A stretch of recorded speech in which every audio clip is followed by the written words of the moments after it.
Hey there. I want to start this off and say that my name is Hiram Kalent, and we'll talk a little bit about me before I get into this story. For starters, I'm a pretty average guy, all things considered, and I'm pretty much like any normal person you'll meet. I like to spend my free time binge watching Netflix, eating some good food, surfing the internet, and I occasionally play video games on the weekend to blow off some steam. Mostly first-person shooters, because they're quick and easy to pick up. Oh, and I'm also very rich. Now, I don't let this get to me because my parents taught me early on that money was a resource, not a given. Thus, I've learned to save my money when I can, even if I'm pretty wealthy on a personal basis. I like having a lot of money because it gives me the security I crave to make sure I always have a roof over my head, clothes on my back, and food to eat. Plus, with my personal wealth, I started my own business, which is going super well and helped me make even more money. One thing I absolutely positively love though? Cars. I love vehicles of all kinds. I've always been a car junkie, even when I was a kid. My dad was a good mechanic, and he taught me how cars work, how to fine-tune them, and even how to fix them up when they're broke down.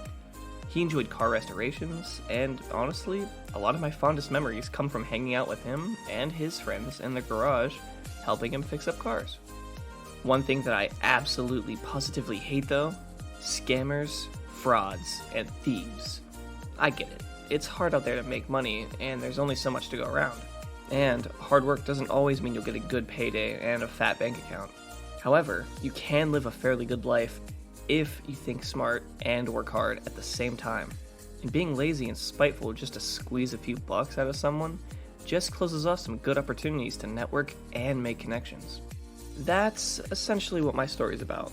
Recently, my car stopped working on me and it was going to be expensive to fix up completely, and I thought to myself, why not just get a new one? That way, I don't have to worry about an old car needing to be constantly fixed, and I could upgrade while I'm at it. So, I thought I'd just go to a reputable car dealership that looked like it would help me out. My plan was to drop in and pick up one that's as good as new. In fact, the receptionist on the phone was very helpful, and I explained in perfect detail what I was looking for, and left other relevant information that they could look at before I got there so they'd know what I need. However, things were a lot different when I got there to talk to the sales representative, and that's where it all went downhill. He was kind of rude. I was cautious at first, but I didn't have a lot of options. So I sat down at his desk and chatted him up to let him know what I was looking for and what my needs were. Hey, so I'm looking for a certain kind of vehicle. I don't need anything that's too expensive or with too many bells and whistles. Just something that... Look, pal, I've been doing this job for 20 years. I think I know a thing or two about cars and what you need. You're the type of guy that could use something low mileage and that's as expensive as you look. No, I've already got a budget. I don't need to go over it. Trust me. I'm the customer and I know what I need. I already know what you need, pal. I've got several cars lined up that you should take a look at. Come on, you and me, let's go. Now, I was willing to let it slide. Sure, he looked like a mess, but maybe he did know what he was doing, and maybe the vehicles he was having me look at were what I needed. Plus, I was already there, and I didn't have any plans for the day. So I was giving him the benefit of the doubt while we went out to the lot to check the cars out. Jeez, none of the cars he showed me were exactly what I was looking for. I needed a car, but he kept showing me gas guzzler vans or trucks, and he even showed me a Hummer that was on the lot that I didn't want. I wanted something economical and could get good mileage and didn't have a lot of problems. He wasn't even listening to me.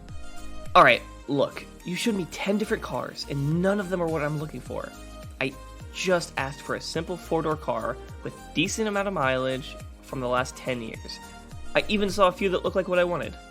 Well, pal, you don't want those cars. Trust me. These ones are perfect for you. You look like the type of guy that could use a truck or something that dominates the road. I don't think you understand me at all.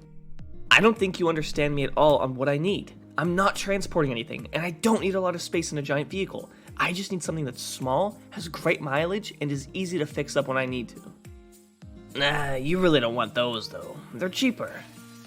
At least let me test drive them and see for myself. I'm starting to think you're trying to push junk onto me because you get a higher commission rate the more I spend on something I don't need. Look, we both know you can afford it. Just help a guy out, okay? You can turn it in later, and I get paid. That's not how this works! I didn't get rich just by buying everything that I was told to buy. I got rich by playing it smart, saving when I could, and knowing exactly what I want before I go in. Look, pal, just buy the thing as a solid for me, and I'll make sure you get the car you want. 1. Stop calling me pal. I'm not your friend. 2. Why would I come back to buy another vehicle from you when you're practically trying to guilt me into buying something I don't need nor want just to benefit you? You know what? Fine. I'm not gonna sell you anything then. How about that? You're kidding me right now. You're going to act like I'm the unreasonable one when I'm the customer and you're not showing me the cars I already had my eye on. If you just let me look at them and test drive them when I asked, I'd probably have bought one by now and you'd be getting paid. Fine. Yeah. And what are you gonna do? You need a car, and I need to be paid, and that's all there is to it. Needless to say, I was very mad at this. I knew he was lying and trying to cheat me into paying more for things I didn't need or want, just so he could get paid a little bit more. So I left the car dealership, ready to sue them and take them to court for lying to me and trying to commit fraud. Then, I got a brilliant idea. I'd just buy the business, you know? I already knew a lot about cars, and my current business was stabilizing itself enough that I could focus on another business for a bit. So, I got in touch with my personal financer. We got in touch with the car dealership owner, and bought the place and the entire stock they had. I was now the owner of the dealership. First thing I did, I fired the salesman that tried to fraud me, and made sure that I hired 3 new people that I knew would be honest, hardworking, and treat the customer right. In no time at all, the dealership kicked off and started to turn a profit. And I was rewarded with honesty and positive customer feedback. And the salesman? Well, word of mouth spread about how much of a lying cheat he was, and he couldn't get a job anywhere else working in this city. Last I heard, he up and moved out of town to go find work somewhere else. Let that be a lesson to you. Let that be a lesson to you. Don't cheat or lie to someone who knows he's being cheated or lied to, because it just might come back to bite you in the butt. The end.